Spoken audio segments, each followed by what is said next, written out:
പ്രിയപ്പെട്ടവരെ, ഇന്ന് ഈ ജൂൺ 13 ഒരു വിഭാഗം രാജ്യങ്ങളും ഒരു വിഭാഗം മാധ്യമങ്ങളും പ്രചരിപ്പിച്ചുകൊണ്ടിരിക്കുന്നു 24 മണിക്കൂറിനകം അമേരിക്ക ഇറാൻ യുദ്ധം അവസാനിക്കുമെന്നും ഹോർമൂസ് കടലിടുക്ക് ഫെബ്രുവരി 28 മുമ്പുള്ളതുപോലത്തെ അവസ്ഥയിൽ തുറന്നു കൊടുക്കുമെന്നും പറഞ്ഞുകൊണ്ടിരിക്കുകയാണ്. എന്നാൽ ഇങ്ങനെയുള്ള വാചകങ്ങൾ പാകിസ്ഥാനും അമേരിക്കയും മുഖ്യമായി പറയുന്ന കൂട്ടത്തിൽ ഇറാന്റെ വിദേശകാര്യമന്ത്രി അബ്ബാസ് അറക്ചി ഇന്നും വ്യക്തമായി പറഞ്ഞിരിക്കുന്നത് ആ വാചകം തന്നെ നെവർ ബീൻ ക്ലോസർ എന്നാണ്. നാളെ ജനീവയിൽ ഞങ്ങൾ ഒപ്പിടുന്നില്ല എന്ന് സൂക്ഷ്മമായി ഇറാൻ പറയുകയും ചെയ്തിരിക്കുന്ന ഒരവസ്ഥയിലൂടെ നമ്മളിതാ ശനിയാഴ്ച രാത്രി കടത്തിവിടുകയാണ്. ഇതിനിടയിൽ 3 ഇന്ത്യൻ നാവികരുടെ പേര് നമ്മൾ അറിയണം. സുരേഷും ശിവാനന്ദയും ആദിത്യയും.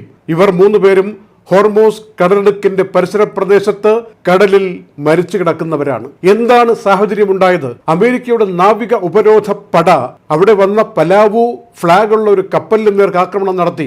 എന്നാൽ ഈ കപ്പൽ കടന്നു പോകുമ്പോൾ സന്ദേശം കൊടുത്തു, ഡീവിയേഷൻ വേണം, നിങ്ങൾ അങ്ങോട്ട് പോകരുത്, ഇത് ഞങ്ങൾ ഉപരോധിക്കുമെന്ന് അമേരിക്ക പറഞ്ഞുകൊണ്ടിരിക്കുമ്പോൾ ഇത് അങ്ങനെയുള്ള കപ്പലല്ല, ഇന്ത്യക്കാരായ 24 പേരാണ് നാവികർ ഇതിനകത്തുള്ളത്, ആക്രമിക്കരുത് സന്ദേശമെല്ലാം മറികടന്നുകൊണ്ട് അമേരിക്ക ആക്രമിക്കുകയും 21 പേരെ രക്ഷപ്പെടുത്താൻ ഒമാൻ സേനയ്ക്ക് കഴിഞ്ഞു. എന്നാൽ 3 പേർ കടലിനടിയിലേക്ക് താഴ്ന്നു പോകുന്ന ഈ പറഞ്ഞ സുരേഷും ശിവാനന്ദയും ആദിത്യയും താഴ്ന്നുപോയ സന്ദർഭം ഉണ്ടായിരിക്കുന്നു. ഇതിനെതിരെ, ഈ നടപടിക്കെതിരെ അതിശക്തമായ പ്രതിഷേധം ഇന്ത്യ അമേരിക്കയെ അറിയിച്ചു കഴിഞ്ഞു. ഇന്ത്യക്കാരാണ് എന്നറിഞ്ഞിട്ടും അമേരിക്കൻ നാവികപ്പട ആക്രമണം നടത്തിയത് ഒരിക്കലും ശരിയായില്ലെന്നും, മാത്രമല്ല ഈ യുദ്ധത്തിനിടയ്ക്ക്, അമേരിക്കയുടെയും ഇറാന്റെയും യുദ്ധത്തിനിടയ്ക്ക് ഇന്ത്യ ഒരു കൊളാറ്ററൽ ഡാമേജ് കൊടുക്കാനുള്ള ആളുകളല്ല, രാജ്യമല്ല എന്ന് ശക്തമായി ഉദ്യോഗസ്ഥർ വിളിച്ച് പറയുകയും ചെയ്തിരിക്കുകയാണ് ഇന്ത്യ. ഇതിനിടയിലും അമേരിക്കയുടെ സെൻട്രൽ കമാൻഡിന്റെ ഉപരോധം നടത്തുന്ന ബ്ലോക്കേഡ് സേന പറഞ്ഞുകൊണ്ടിരിക്കുന്നത് ഇറാന്റെ ഭാഗത്തുനിന്ന് ഒറ്റപ്പെട്ട ചില ഡ്രോണുകൾ വരുന്നു, ഞങ്ങൾ അതിനെ ആക്രമിച്ചുകൊണ്ടിരിക്കുന്നു.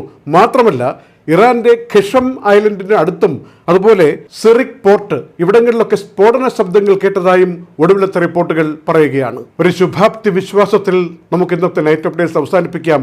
24 മണിക്കൂറിനുള്ളിൽ, അതായത് ജൂൺ 14 തീയതി ജനീവയിൽ അമേരിക്കയും ഇറാനും തമ്മിൽ ഒരു കരാറിൽ ഒപ്പുവെക്കുമെന്ന മധ്യസ്ഥരുടെയും അമേരിക്കയുടെയും പ്രതീക്ഷ, ഇറാൻ അതിനു വേണ്ടി വെച്ചിരിക്കുന്ന വ്യവസ്ഥകൾ പാലിക്കപ്പെടുമെന്നുള്ള പ്രതീക്ഷ, ഇങ്ങനെയൊക്കെ സാധ്യമാകുമെങ്കിൽ ഫെബ്രുവരി 28 രാവിലെ ആരംഭിച്ച ഈ ഒരു ആക്രമണം, ഈ ഒരു യുദ്ധം ജൂൺ 14 കൊണ്ട് അവസാനിക്കുമെന്ന പ്രതീക്ഷയിൽ ലോകം കാത്തിരിക്കുമ്പോൾ നമുക്ക് തൽക്കാലം ഈ വാർത്താശകലം അവസാനിപ്പിക്കാം.